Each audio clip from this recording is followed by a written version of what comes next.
When you think of Grand Theft Auto 5, what comes to mind? Probably gun violence, stealing cars, beating up strangers for cash, the typical. But one community of gamers saw something different. They saw a stage with which they could perform on. Hello, my name is Kyle Seti, and today I want to talk about an experience I had with technology that changed the way I saw the tech world. So meet the NoPixel community. This is a community of gamers who are also live performers. They use these characters in the game world of Grand Theft Auto as their playground and the world as their stage to perform. Players go through a meticulous application process to join the NoPixel community. You create your character, their backstory, you show off your creative writing skills in assignments and essays that are looked at until you're accepted into the game world and your character can join. So players take on all the roles in the world that normally the computer or non-player characters would take on. So a player could become a police officer or a firefighter or an ambulance driver, or you could work at a fast food restaurant or a gas station. You could become a doctor or a nurse and work at the hospital. Or you could turn to a life of crime. You could sell illegal items to make quick cash. You could rob banks or liquor stores.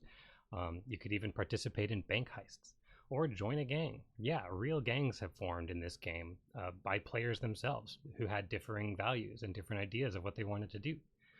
Gang wars have even taken place where players group up, they stockpile their resources, all the money and guns and ammo and cars that they've found and earned, and they fight over territory. If you get caught committing some of these crimes, or even just running a red light or speeding down the wrong side of the freeway, a real player who is role-playing a police officer will come and try to chase you down. They'll try to give you a ticket, or if things get worse, they'll arrest you. Players who wind up in jail have to defend their case, or do time. If you have made enough money, you could potentially hire a lawyer to fight your case and maybe get you out of jail quicker. It's amazing. A tremendous amount of work has gone into building this game world. But interestingly, not by Rockstar, the company who makes Grand Theft Auto. This is a community-driven team behind NoPixel that basically, at this point, has become a volunteer game dev studio. They've retooled the world of Grand Theft Auto into a world to fit their wants and desires. Making the world run fairly for people who deeply care about these characters and the lives that they've built up is quite a challenge. They even have to schedule out players in these certain roles to be on and live in different times of the day so that the world is fully functioning when people want to be online and playing. Some other features the game has is the players have a functioning cell phone. You can talk or text with other players, call up a tow truck driver to come collect your crashed car and repair it.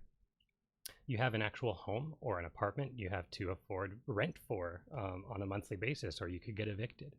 You have to afford a car, and more money affords you a better car. You could have monthly payments on your car, or even insurance payments to pay. If you have a nice car, you could participate in street races for those who want to invest that money into tricking out their car to the best potential. There's even a functioning casino where you can gamble in slot machines or play cards against other players. And people have even started up their own music career, making their own original real music outside the game that their fake artist in this fake world releases. Similar communities have formed around other games, especially in Rockstar's newer game, Red Dead Redemption 2, where players live out simulated lives in the American Old West, gunslinging, taming horses, and robbing trains. Thinking about all of this and how incredible these custom-built worlds are and how much work and passion goes into them, they're basically a microcosm of a functioning city where the citizens are teleporting in from around the world to meet each other in the same virtual space and interact with a strict rule set to mimic real life. I had a realization that this is what the metaverse is, at least what these companies say they want it to be.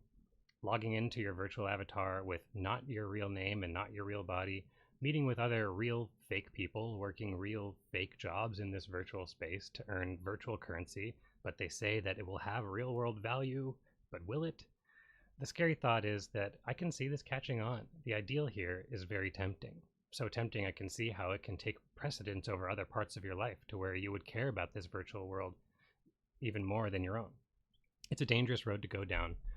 I believe that more worlds like this are inevitable. I don't think we should fear them or try to stop their creation. Rather, we should make sure they're being built under moral and ethical guidance to offer a place for people who can't normally reach to be able to engage with no limitations, and not to manipulate the brain chemistry of our youth for capital gains. Yeah, that's it. Thank you so much.